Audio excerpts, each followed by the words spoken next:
Korupsi bukanlah hal baru. Praktik ini sudah muncul sejak pemerintahan pertama kali terbentuk. Mesir kuno tanda kurang lebih 2000 sebelum Masehi. Catatan papirus menunjukkan adanya pejabat yang menerima suap untuk mempercepat proses pengadilan atau pajak. Kerajaan Babilonia. Dalam Kode Hammurabi sekitar 1750 sebelum Masehi, sudah ada pasal yang menghukum pejabat yang menerima hadiah untuk keputusan yang tidak adil. Romawi kuno. Korupsi menjadi masalah besar di masa akhir Republik Romawi.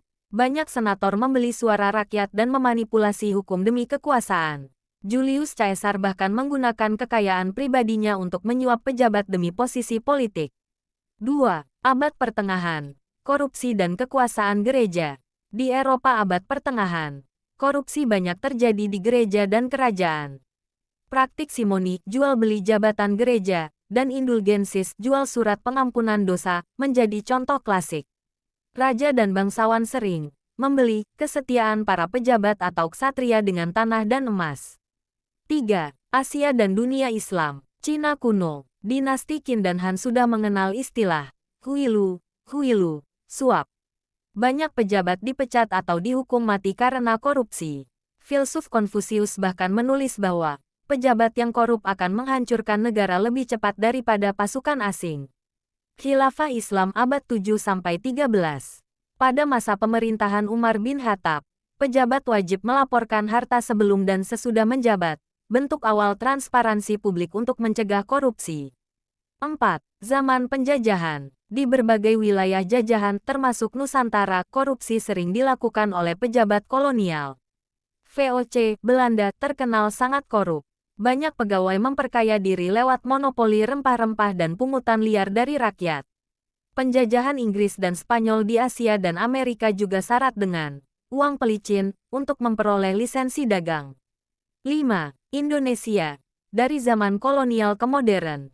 Masa kolonial Belanda. Korupsi sudah dianggap hal biasa di birokrasi kolonial. Rakyat sering disuruh memberi upeti agar urusannya cepat selesai. Masa awal kemerdekaan, banyak pejabat warisan kolonial membawa budaya uang sogok ke pemerintahan baru.